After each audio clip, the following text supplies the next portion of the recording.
Hello there. This video is obviously gonna recommend you Grindspots. I will be addressing why am I recommending them and how to grind them. These are also what I'm going to grind when progressing on the NA servers with my first character, which I will be doing sometime soon. Regardless, I will be testing the spots that are accessible with season gear with a Succession Ranger and the spots that require a bit more AP on my archer, because playing these classes feels awkward to me. So instead of the best case scenario, I will be giving you the worst case scenario, hopefully before I get used to the classes. This is a bit out of place, but it's gonna give you a simulated outlook on how you might perform on them when you start. I will also be telling you the general purpose of the items and what I would do with them. If you are new to the game, my recommendation is to at least do the main questline till you finish Valencia, for a few reasons. First, being that you will get 5 tier 1 pets, they will pick up loot for you. So having said that, I will also be using my tier 1 pets for the purposes of simulation. Second reason is that you won't have to go back and do the questline later. And third and last one, so that you can do the Magnus questline. Let's go to the first spot. If you did the Medaya and are currently not level 56, I recommend Sausans Garrison. Go there, pop your XP buffs and whack the mobs till you are 56. Not really a recommendation to grind this, is just to set you up for my actual recommendation. The reason I would be here is because it would enable me to pick Succession or Awakening. So having that in mind, I will be showing the gear I would be using when visiting these grind spots. Okay, so if you're incredibly new, you probably have no idea what I'm going to be talking about. So let's get you ready for Polish Forest. You need a TET main hand and TET offhand. You can get them by using an advice of Max plus 30, which you can obtain from the season pass.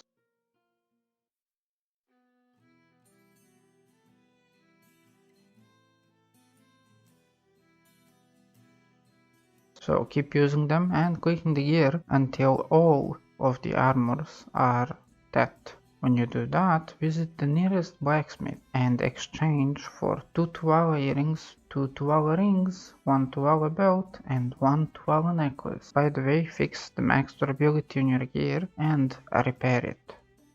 I suggest you enchant your necklace to duo for a bit of extra damage. However, being at 160 AP will be just fine. Your Polish Forest preparations should be done gear-wise. Now, if you don't have a Takros Alchemy Stone, get Destruction Spirit Alchemy Stone from the marketplace. Get a simple Chrome Mill and some Beast Draughts. A simple Chrome Mill will last you 120 minutes. A Beast Draught will last you 15 minutes. So get as much of them as you think you're going to use. I'm reminding you again to get your durability maxed out on your gear and to repair it, because if your gear breaks, you ain't gonna be doing much damage. Wasting buffs is something I do almost all the time. Don't be me, okay? Be better. I suck at this game. Next step. Go get add-ons from your nearest skill instructor for attack speed / casting speed, monster damage, movement speed and crit rate. Add-ons are accessible from level 50. Now grab your horse and come here to this spot. You need the horse to stay alive, because that horse is going to be doing some major work later.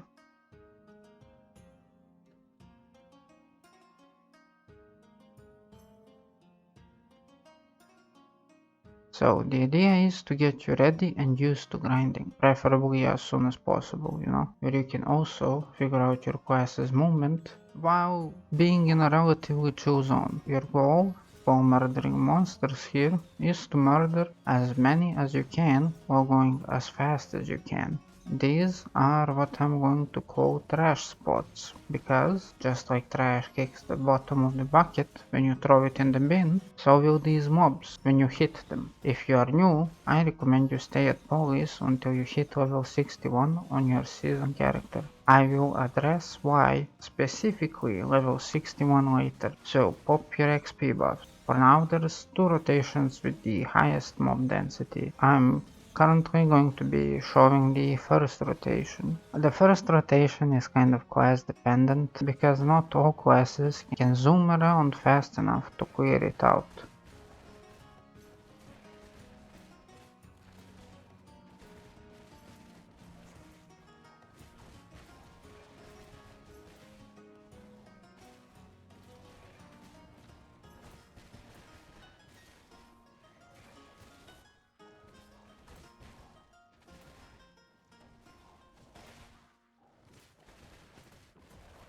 That's the first rotation, and here's the second rotation. Most classes can comfortably clean out the second one and even have a sandwich break in between the mob spawning. You can extend the rotation though, so no biggie.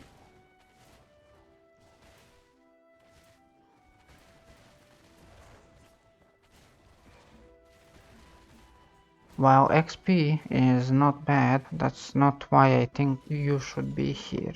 It's because you, my friend, are starting an infinite potion grind. See, Polish Forrest drops something called a Tanis element, which is exchangeable for any desirable PTPs of the 2 infinite potions, including the infinite HP potion and the infinite mana potion. So just as the name says, they have infinite uses. Yes, a lot of infinites there, but this is why you would want one. My advice for you is to relax and grind them out. If they drop, they drop.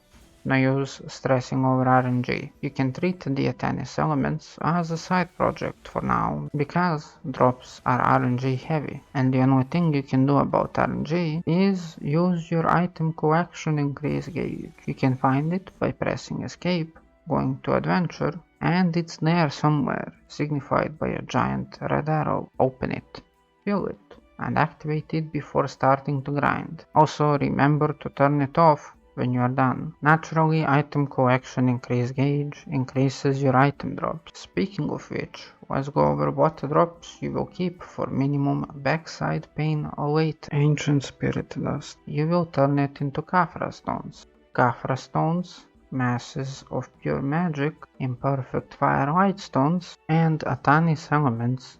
I recommend you keep all of them in your storage in Grana, or well, any storage. Just pile them up as much as you can. It might seem like a long shot, but I'm trying to convince you to save your backside from a lot of unneeded pain later on. You can keep some blackstones on hand, just in case you might need them later too, I guess. I recommend around 500 of each. And water spirit stone fragments.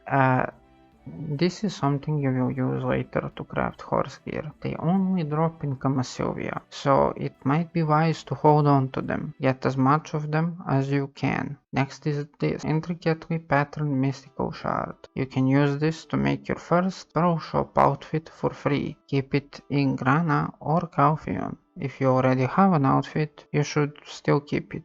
It's free cronstones later. I will tell you where to get stuff for it at the end of the video. You will also be dropping these live spirit stones. Don't throw them away, they might seem like trash, but you can actually use them for something. So instead of throwing them away, after each hour, just grind them into dust. You will get this, and you are going to need that later. Mushroom dolls are scrolls that you can do. Unlike these 3 items, they do not give you memory fragments, which means they are kind of useless, so I don't recommend doing or looking at them. Together with Lemuria gear, Dew of Tranquil Forest, and Spectre's energy, you should vendor all of these. Mushroom Haifa is an item that only exists to be sold to vendors. Unlike the items I told you to vendor above, which actually have somewhat of a purpose, this one doesn't. This one is just used to be sold. And this is what the player base calls trash loot. This type of item is present at every single monster spot in the game. So when I say trash, this is the type of item I will be referring to. The other drops will go to the marketplace, together with artifacts, which you will have to turn into purified lightstones with simple alchemy. This is what the items that you are putting on the market are used for. Generally, because I do not want to confuse you by linking any recipes. Remember that horse I told you to bring with you? Yeah, you will inevitably get overweight. You can use the overstacking mechanic to get away with overweight on your character. Performing it is simple. You go to your horse, you transfer the previous stuff he had to yourself. Then you transfer all of it to the horse again. You're as light as a feather now. Now, once you hit 61 is where your paths open up. You should have a new reward pop up when you press Epsilon. It's a selection of 3 Blackstars. It's before you pick this up that you should really have your main class picked. If you still don't have a main, leave it in the reward window for now. This item is incredibly expensive. By the way, no matter which class, no matter what spec, even if you are awakening, you will pick the main hand. You want that thick monster damage on main hand because it is incredibly strong in PvE. It will make you hit like a truck without its brakes. I cannot emphasize enough how important that monster damage is. It will make your life so much easier. So yeah, this is approximately how much silver I made at Police Forest. You might make more, you might make less. Depends on your performance and your class. Don't stress too much about it though. What matters is that you're enjoying what you're playing. This is just to give you a rough estimate. And I will talk more about why you want silver later. Second spot is Blood Wolves. Once you are above 190 AP, which you should be if you're level 61, go to Blood Wolves and get yourself 2 Cactunax. You can make dark red fang valor crystals with them, which currently happen to be somewhat expensive. So what better time than now to talk about the budget crystal setup. Crystals are passive bonuses that are active all the time, but they have a chance of shattering once you die. So 2 red fang valors for mechaloids, which you can get by going to Sherekhans, more on which a bit later, or the marketplace, and 2 corrupted magic crystals, which I just recommend you buy. You do not have the gear to go here yet. Fill out the rest with 5 AP crystals, or even better,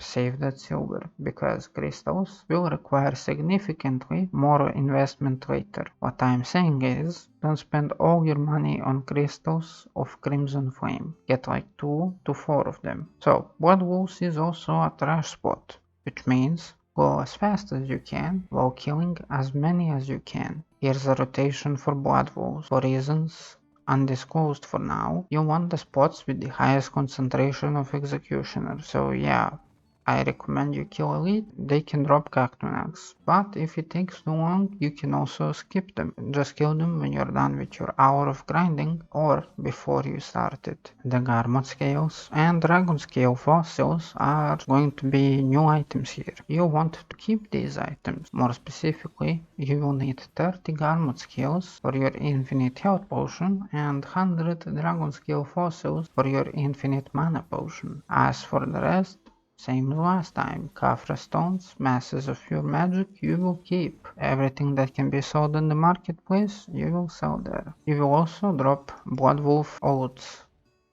These are your HP potion pity pieces. If you are lucky enough to drop Ancient Ash Half Moon Cactunax, you will be done with Blood Wolves. These 2 items drop from executioners that I mentioned earlier. So let's go over what you don't keep.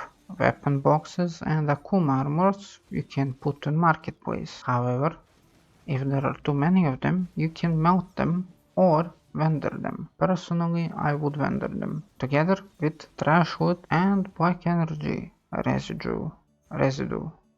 Black energy residue is used to craft a Dragon Slayer weapon. However, those awakening weapons are outdated now, and you're better off just rendering the item. Everything else, as I said, will be put on Marketplace. I will put some text to let you know what are the item's purposes again. Once you get your 2 Dark Fang Valors, you can start converting your Cactunax into Dark Red Fang Armors or Dark Fang Valor Crystals. See whichever one is more expensive and sell that one on the marketplace. You want that big money. This will be a nice boost to your silver. There is also a weekly at the Node Manager that you can get for 5 extra PT pieces. I recommend you do it.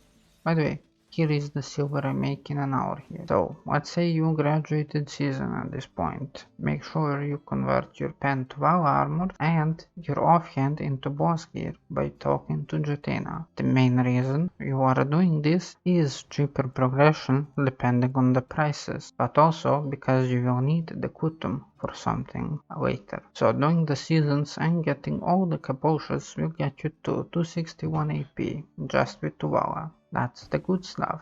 That's where you want to be. I will be showing you AP brackets now. This will give you an idea of why I am saying this. Basically, 261 to 265 AP will give you 21 hidden AP. That 21 hidden AP more is what's referred to as a bracket. The higher you go, the more hidden AP you will have. This is absolutely huge. Now is also a good time for me to mention that journals exist, I guess, and that you should likely start doing them. Just a heads up, and they are tedious and annoying. Sadly, they give you account-wide extra stats, so everyone will eventually have to do them. A site where you can find the journal guides will be in the description. If you picked Succession, this is where you can either stay at Blood Wolves or you can go to Mirumoks. No matter which decision you make here, your food and rot buffs are going to remain the same. Simple Crawl Meal and Beast Rot, with one little altercation. Bracing Spirit Perfume Elixirs, because they will give you mana regen when you hit mobs. If you are awakening, you will stay at Blood Wolves for now until you can afford yourself a dual-golder awakening weapon. You can still go to Mirumoks, but you will hit like a wet noodle. Blood Wolves will make you more silver than Mirumoks according to Garmoths. So Sherekhan or Mirumoks. Seeing as how most of my income is from trash loot that these monsters will drop, Mirumoks is the more stable income out of the two. However, I would still go there. Sherekhan is also good money, especially during nighttime, so that will be an amazing 45 minutes of profit that you can do. I will talk about them more further down. The other infinite health potion spot is Runner's in Sylvia. Honestly, I hate this place and I'd rather be at Mirumoks than here, so I'm not gonna show it and I'm not gonna do it. While grinding Sherekhans at night, and Mirumoks in general, I highly recommend you have some HP pots on you. Also, for minimum personal suffering, Google this, your class name and then Discord. Join it and give a look at the skill add-ons and copy them. Now ask which artifact and lightstone combination you should be running in PvE. If you do not have silver for it, this is the budget PvE option, because we all are broke sometimes. It's okay. This is 900 million. By the way, if you don't know where to get monster damage artifacts, do world bosses or dark rifts. You can get your hands on them that way. Mirumoks and Sherekhans at nighttime are a bit different than spots that you've been to so far. The mobs are tankier than usual and they hit harder. The objective is to kill the mobs as fast as possible. Nothing changed there, except the way you will go about it. Because the mobs are tankier, you will use a skill that has a DP debuff in your skill add-ons, followed by one that has monster damage and or crit rate. This will make you hit noticeably harder than without using add-ons. Mirumoks works a bit different from the other spots. You are looking for this specific place. The way it works is you clear out the mobs, then wait, and you avoid the red circles that will pop up when the mobs spawn again. You kill them rinse repeat. They will keep spawning until the statue explodes. Once that happens, go to the next one. New items are Forest Furies, Destruction Spirit Stones, well not really new for you if you ran out of your ability on your Tacros Stone, but hey. As for Swaying Wind Shard and Rumbling Earth Shard, you will have to combine 25 of each for a Crocodile's Origin Stone via Simple Alchemy, which you can then sell. If you don't combine Swaying Wind Shard, you are not gonna get rid of them anytime soon, unless you vendor them or throw them away. You will also be dropping 3 Spirit Stone fragments. As the description of the item says, you can use Simple Alchemy to turn them into pure forest breads. You use 10 Water Spirit Stone fragments that you got from Polyforest and 10 3 Spirit Stone fragments and you get pure forest breads. And here's the silver I get at Mirumoks.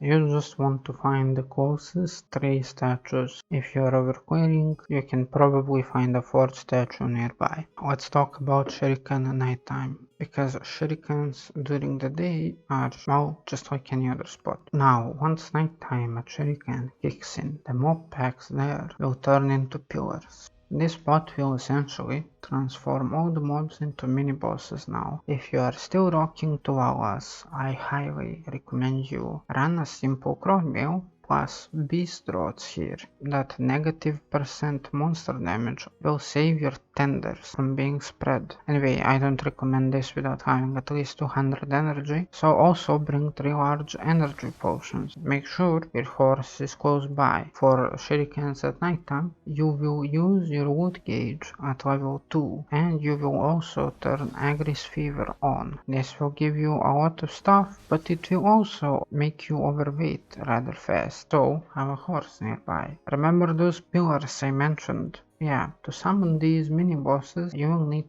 to use energy on them. You summon one, then you run to the next pillar and start summoning one there. Because they have a summoning animation, you will run back to the first one and kill it as fast as you can. Make sure to be careful, because aside from hitting hard, they can also CC you. After killing your first one, start the summoning animation, go kill the next one. By now, you know what most items do. There is going to be new drops here in the forms of wounds and macawers. There's also Orkinrod belts and its pieces here. I think I have only made one belt from the pieces in my 100 hours spent there. So if you're low on inventory slots, I recommend you either put them in storage or vendor them. And now for the 2 items that I would be primarily there for.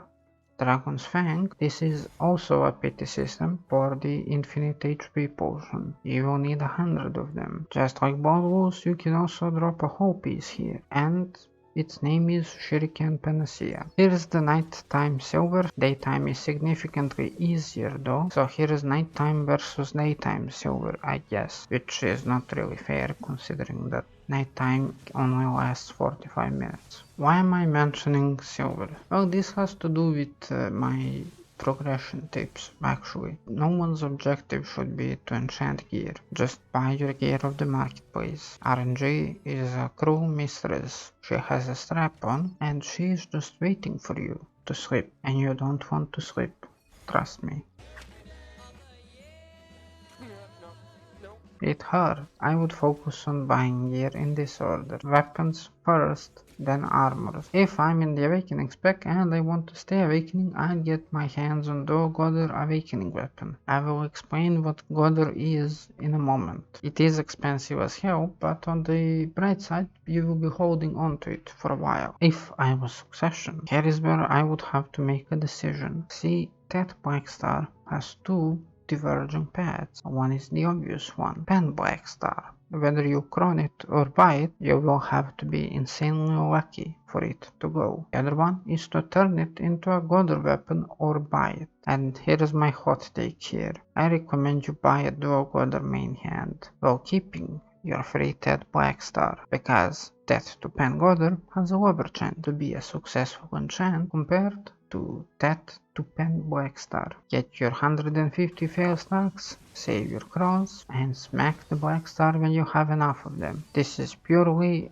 so you have something to spend your crownstones on. You are not really expecting it to go. Some people will be split between Godder and Blackstar. Honestly, though Godder is the same price as a Blackstar and you should be buying it over a TET Blackstar. One thing to be careful of here is you don't grief yourself. What I'm showing here is a DR build, which will work for both evasion and DR classes in PvE. It will be very good for DR classes, but it will be crap for evasion classes, okay? Generally, you want to decide this right before you start buying pen gloves and pen boots. So go to your class Discord and ask, should your class on your spec build evasion or DR? If it's evasion, get pen maskans and pen lever. If it's DR, get pen bags and pen urgons. And just another tip, focus your Kafras at one piece at a time until it reaches Kafra level 10. By the time you're at 269 main hand and 271 awakening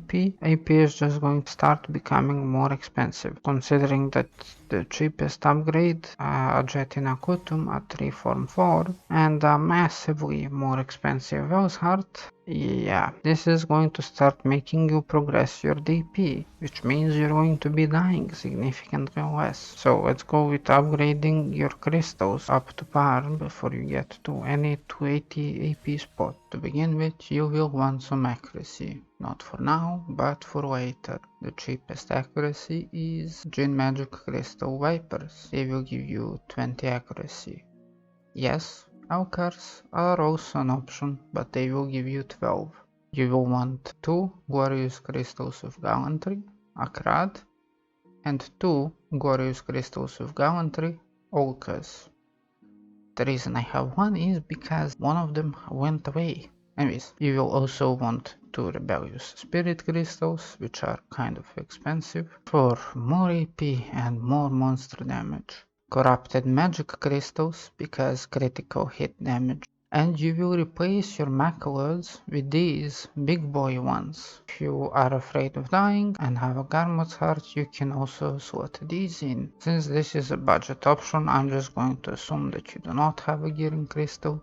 But if you do, switch out one of your Vipers for a Gearing Steer. And there you go. I'm also suggesting you upgrade your crystals to make the next few spots significantly easier. You will be returning to the roots of humanity while killing other creatures in the Mulit caves. The caves in question here are grinding spots. Yeah, Hystria, Aakman, and Kratuga in no particular order. The way the mobs work in these spots is a little different. They require you to group them up towards the ranged mob and then AoE all of them. Something like Mirumoks, except there are packs all around the place. So Hystria and Aakman are pretty similar. So I'll be mainly talking about Hystria. Not that Aakman is bad, in fact it's pretty decent. Especially if you use a level 2 on your loot gauge. The way these spots are grinded is kind of different. This applies to all 3 spots that I named. You hit the mobs to get their attention, because otherwise they will take a while to activate. As soon as you have their attention, position yourself so that you're near the ranged mob and so that you can hit all of the approaching mobs together. This is obviously a simplification, but here you can see footage of turning Hystria into a junkyard. I will just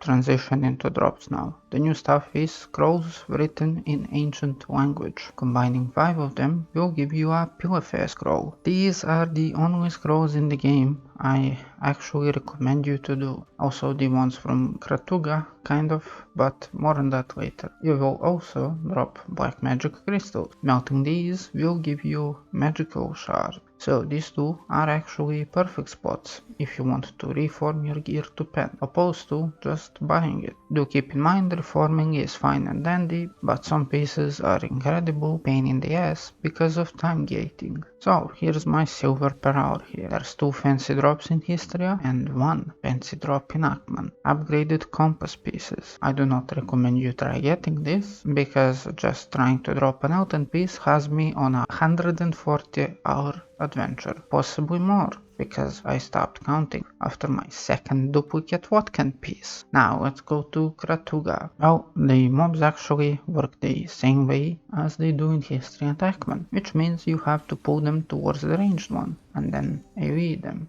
all together as one big happy deceased family. The items that drop here are way different. This place also drops scrolls. However, if you are coming here for memory fragments, turn away. You are here to get lucky with accessory drops and Elkars. One more notable thing is that during your grind here, you will spawn an event. This event will spawn 2 waves of extra monsters and a boss. When you clear out the second wave, a boss will spawn. Leighton. This guy will be dropping most of the good stuff here. If you are at level DP, be careful, cause he can hit hard. Anyways, here's the silver for Kratuga. There is one more cave spot. This one, however, differs. See, it's not a dry cave, like all the above ones. This one is a wet cave.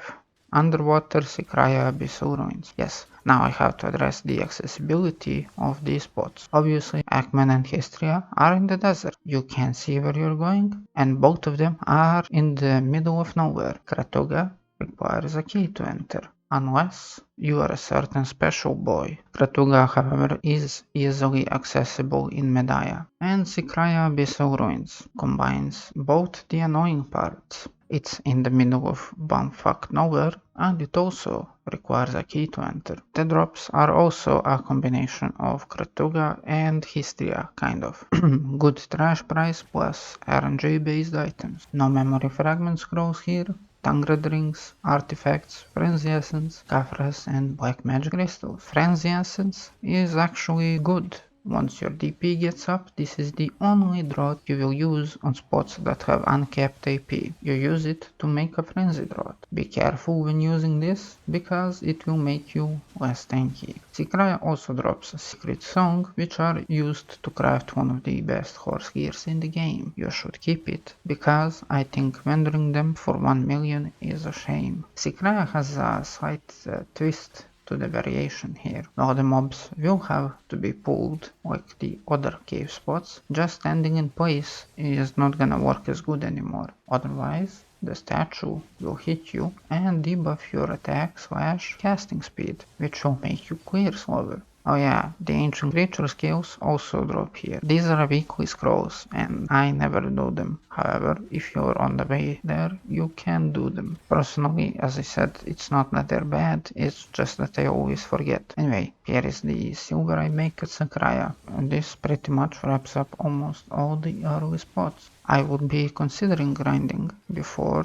hitting midgame. Midgame is basically 281 AP, Kutum and 330 DP at least. You can grind some spots in Elvia before it, but I highly recommend you to upgrade your armors, crystals and whitestone combo first, because Elvia spots are AP capped. So for you to understand what I mean, here is Garmoths. Put your gear, put your crystals and consumables in, go to monster zone caps. If the lines are blue or orange, you are good to go. If they are green, you will take a bit more time to kill the mobs. If they are red, you're fucked. Nah, just kidding, man. It's just gonna take way more time. And that's pretty much it. So let's go over how to make your free pearl outfit. That will also give you condoms to smack stuff. Notice how I left the free pearl shop outfit for last. It's not because it requires gear. Rather, it's the materials that you need to get to make it. This will require for you to do a quest line. This doesn't matter because the quest line is short and easy. I'm mentioning this crap here because you actually need to use the town system to craft this, which means you need a worker and you need the material. The reason you want this costume, even if you have a costume, is that you can melt it into chromestones. Hopefully I piqued your interest, so you listen to the boring part. You get an old moon costume mill in Calphion and Grana, or whichever town has it. This is pretty simple and there is a guide for this. Generally, you will snipe stuff off the marketplace, put it in storage, make it with a worker, and extract your crowns. If you can't get sapphire, you can melt Bencho necklaces, Marks of Shadows, Scarva necklaces, and all of the Jesus green accessories. So long as you are dropping the intricately patterned mystical shards, you can supplement some of your enchanting needs. This rarely drops, if at all, in Serendia Elvia spots, by the way. I don't know why. Same for the snow area. Anyways, the way I recommend you use it is to craft a mail armor and extract it at the blacksmith. This will give you around 800 crownstones or more, or maybe a bit less. Been a while since I did this. You are bottlenecked not by materials, but by dailies and mystical patterned toilet paper. Other materials are not hard to get, so long as you do a search on the market. This is the quest line, by the way. Keep in mind that you need 3 dailies for 1 armor craft. That's it. Okay, thanks for watching and have a beautiful day.